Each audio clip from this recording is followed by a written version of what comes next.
ឥឡូវរៀបរាប់លោកគ្រូម្ដងទៀតណា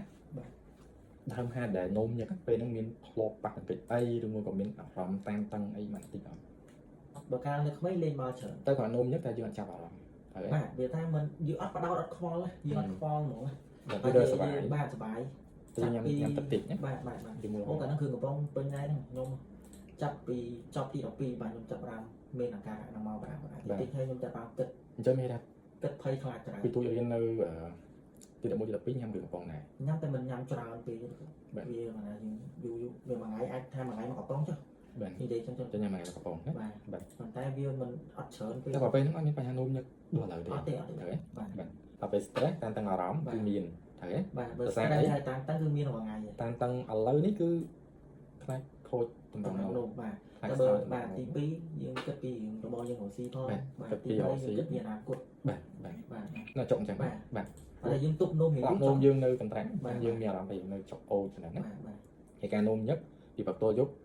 20ដងបាទខ្ទង់ប៉ុណ្ណឹងអត់ដែរលើហ្នឹងទេអត់ទេ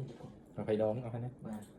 ពេលខ្លះអាចតិចជាងហ្នឹងវិញណាអាចក្រោមហ្នឹងក៏លើតិចតិចមិនដល់30ដងឬ30ដងធ្វើអីនឹងកាត់បាទប៉ុន្តែអ្វីលោកគ្រូចាប់បានវិញជាលោកគ្រូថាបើសិនជាក្នុងករណីមានពេលជជែកគ្នាមួយបងប្អូនជប់លៀងមានកម្មវិធីអីបាទអត់ហ្នឹងលេងសប្បាយជាងទៅវិញចាំឲ្យតែយើងសប្បាយយើងអត់គិតពីវាគឺបាត់ហ្មង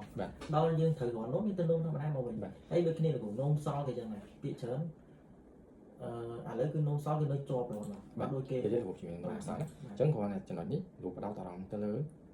ផ្លាប់នោមសកម្មយើងក៏កើតដោយសារតែយើងតានតឹងអារម្មណ៍ជាពិសេសក៏កើតនៅពេលដែលយើងទំនេរយើងគិតណាតែបើមានគ្នាយើងអត់សូវបត់ជាងទូចណា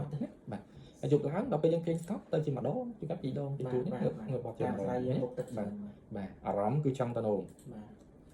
បាទ5នាទីទៅនោមម្ដងមិនអញ្ចឹងណាអានេះសញ្ញាសំខាន់ដែលតទៅនោមសកម្មមិនអញ្ចឹងណាបាទធ្វើទៅរយៈពេលចូល3ឆ្នាំហើយ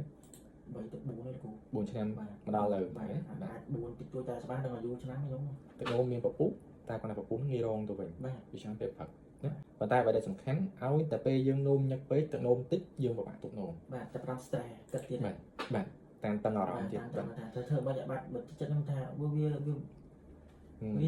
រំខានការយើងរស់ស៊ីរំខានយើងធ្វើអីពិបាកទៅណាក៏វាមិនស្រួលដូចគេអញ្ចឹងបាទ